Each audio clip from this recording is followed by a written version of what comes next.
बहराइच हिंसा मामले को लेकर अब आरोपी अब्दुल की बेटी ने बड़ा खुलासा किया है। जब लगा कि भीड़ मार देगी, तब भाई की ओर से हवा में फायरिंग हुई।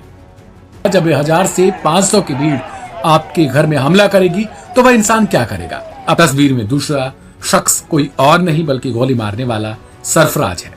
हाईकोर्ट की लखनऊ बेंच ने मामले में 15 दिन के लिए रोक लगा दी है।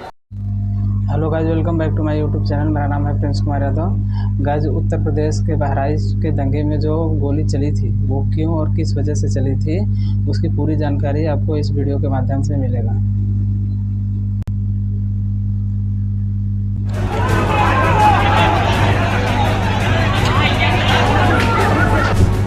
बहराइच हिंसा मामले को लेकर अब आरोपी अब्दुल की बेटी ने बड़ा खुलासा किया है।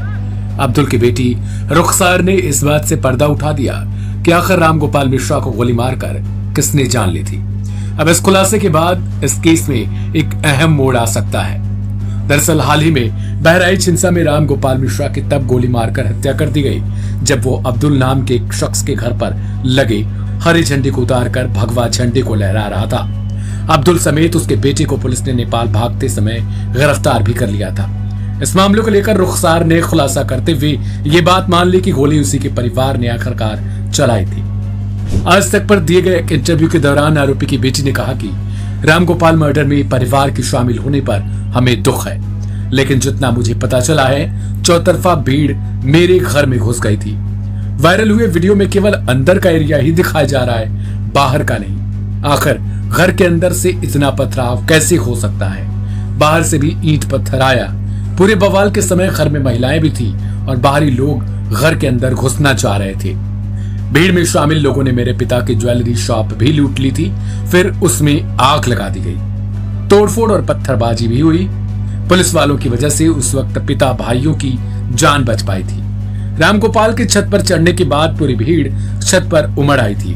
दुकान जलाई, गाड़ी जलाई, बाइक जलाई, बोतलें फेंकी। फिर मेरे भाई और पापा ने वही बोतलें वापस उन लोगों के ऊपर फेंक दी थी। जब लगा कि भीड़ मार देगी, तब भाई की ओर से हवा में फायरिंग हुई। अब्दुल की बेटी रुखसार ने आगे कहा कि रामगोपाल पहले छत पर था, फिर वो अंदर आने की कोशिश कर रहा था। इस दौरान मेरे घर में महिलाएं भी थी, इस कारण उसने बचाव में गोली चलाई। रुखसार ने बताया, अगर प्लान तरीके से किया होता तो आप खुद सोचिए किसी को मारकर परिवार कैसे बच सकता था।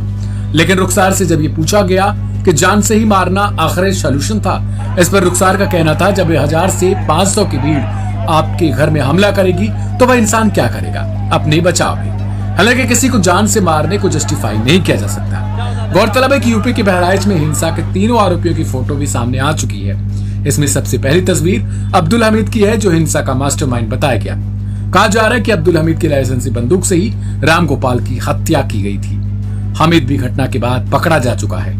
तस्वीर में दूसरा शख्स कोई और नहीं बल्कि गोली मारने वाला सरफराज है। इसके अलावा तीसरा व्यक्ति तालिब बताया जा रहा है।